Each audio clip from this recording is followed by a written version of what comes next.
नमस्कार दोस्तों, मैं अमित कुमार राज जॉब्स इन्फो इलाहाबाद के एक नए वीडियो में आपका स्वागत करता हूं। दोस्तों, आप यहां पे देख सकते हैं यूपीपीएससी कई भर्ती परीक्षाओं के प्रारूप में करेगा बदलाव।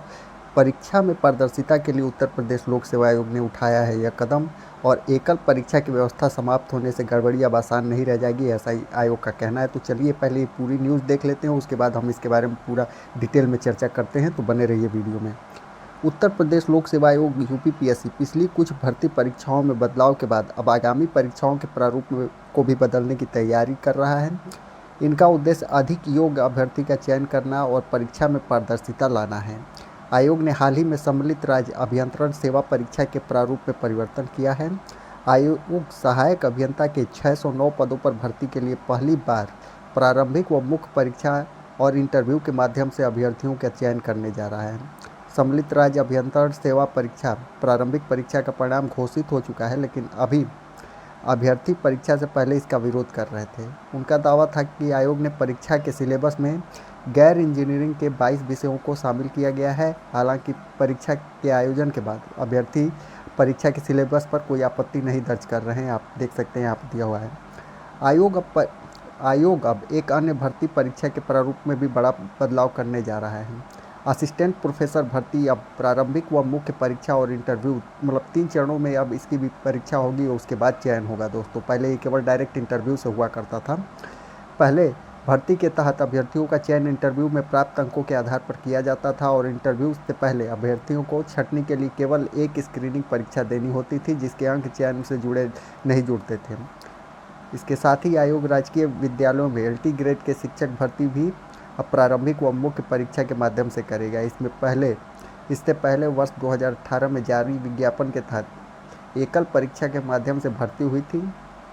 एकल एकल की जगह कई चरणों की परीक्षा कराने का उद्देश्य है कि ज़्यादा योग्य अभ्यर्थी मिले और परीक्षा में पारदर्शिता बढ़े।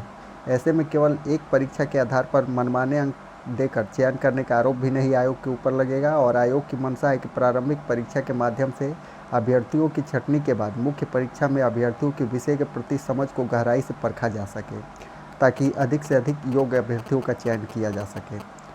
और एक देखिए यहाँ पे पॉइंट दिया हुआ है कि 5 साल पहले प्रवक्ता भर्ती परीक्षा में का भी परीक्षा प्रारूप जो था उसको चेंज किया गया था। ठीक है, कुल मिला के अब इस बात को आप देखिए दोस्तों, इसको इस तरीके से समझिए कि आयोग इसमें क्या करने की कोशिश कर रहा है। जैसे आप हर भर्ती को, जैसे कोई भर्ती है तो आप सब में अगर 3 चरण का अगर आप लागू कर देंगे, मान के चलिए ग्रुप डी की भर्ती है, उसमें भी अगर प्री हो, मेंस हो और फिर जाके उसके बाद क्या कहते हैं इंटरव्यू और चयन करें आप, तो उससे अच्छा आदमी आईएएस की परीक्षा ना दे ले, जाके यूपीएससी की परीक्षा आदमी देगा। जब तैयारी वैसी करनी, लेवल होना चाहिए कई लेवल के, जैसे कौन सी परीक्षा कैसी है उस तरीके की चीज़ें होनी चाहिए। और ये जो होने वाले बदलाव होते हैं ना दोस्तों, ये केवल दिखता है, केवल आयोग हमेशा से इस चीज़ को बताता है कि भाई ये अभ्यर्थियों के पक्ष में हो रहा है या पारदर्शिता आएगी, जबकि ऐसा कुछ नहीं। इसका इतिहास रहा है दोस्तों कि कोई भी होने वाला बदलाव जो होता है वो अभ्यर्थियों के लिए तो नकारात्मक ही पहले होता है। मान लीजिए आप तैयारी कर रहे हैं, किसी पैटर्न पे तैयारी कर रहे हैं, आप उसकी स्ट्रेटेजी आप बना रहे हैं, पता चले कि फिर कोई बदलाव हो जाए अचानक से, तो नुकसान किसका होता है? नए बच्चे जो आते हैं वो तो उसके अनुसार ढल जाते हैं, लेकिन जो पुराने लोग होते हैं जिनका किसी कारण से सिलेक्शन नहीं हुआ होता है, तो वो लोग तो इस चीज़ को हमेशा से झेलते हैं। इसका उदाहरण है 2010 में जब चेंज किया गया था पूरा यूपीएससी का पैटर्न और सी सेट लाया गया था। तो पहले क्या होता था, पहले सी सेट का जो पेपर होता था ना दोस्तों, तो उसका सी सेट का पेपर, उसमें उसके नंबर जुड़ जाते थे। तो प्रारंभिक परीक्षा जो उसका प्रीलिम्स होता था यूपीएससी का, तो उसमें यूपीएससी के प्रीलिम्स में केवल सी सेट, क्योंकि 80 प्रश्न होते थे और 200 नंबर का वो पेपर होता था, तो एक प्रश्न हो गया 2.5 नंबर का। तो उसके हिसाब से क्या होता था ना कि लोग तैयारी ज़्यादा करने लगे किस चीज़ की, पूरे सी सेट की, कि मतलब पूरा अधिक से अधिक नंबर ले आओ आप सी सेट से, और उसके बाद जीएस में जितना करना होगा वो जितना आएगा उतना कर लिया जाएगा। तो दोनों के नंबर मिला के क्या होता था ना कि जिसका सी सेट में प्रश्न ज़्यादा अगर अटेम्प्ट किया है और सही ज़्यादा हैं तो फिर वो प्रीलिम्स क्लियर कर ले रहा था। अच्छी स्ट्रेटेजी थी, कौन सा इसमें कोई चीटिंग तो कर नहीं रहा था। अच्छे से भाई जो आयोग ने जो सिलेबस दिया है, जो परीक्षा पैटर्न है, उसी के हिसाब से वो अपनी स्ट्रेटेजी बना के अटेम्प्ट कर रहा है। तो क्या हुआ कि इसको कुछ सालों बाद चेंज कर दिया गया, और जो अब 80 प्रश्नों का जो अब सी सेट आता है ना दोस्तों यूपीएससी के परीक्षा में, अब उसको केवल क्वालिफाइंग नेचर का कर दिया गया।